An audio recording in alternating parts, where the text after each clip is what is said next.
F. Scott Fitzgerald wrote multiple classics during his lifetime, including This Side of Paradise, The Beautiful and Damned, and The Great Gatsby, a novel about the Jazz Age, a term that F. Scott coined himself. A second cousin 3 times removed from Francis Scott Key, Fitzgerald spent much of his childhood living in his modest Midwestern home.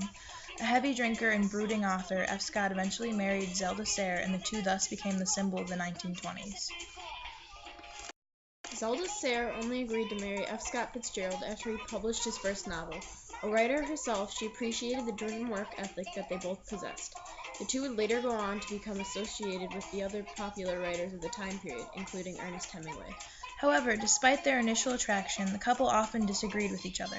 The alcoholism, which had become so typical of the decade, tore the two apart on multiple occasions.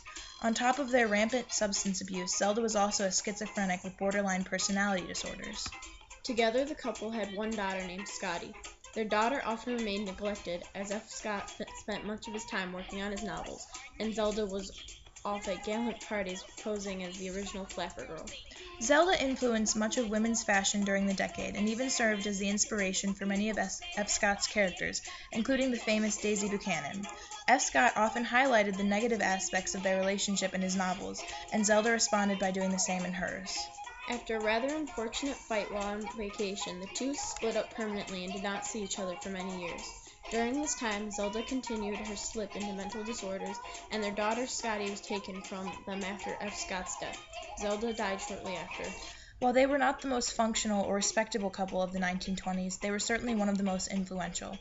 Their marital and character flaws were an accurate example of the chaos which surrounded the era, and their dysfunctionality lives on in both of their works.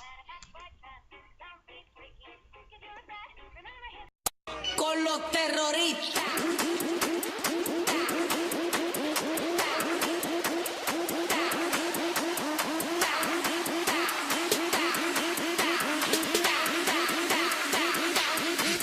Harlem Shake.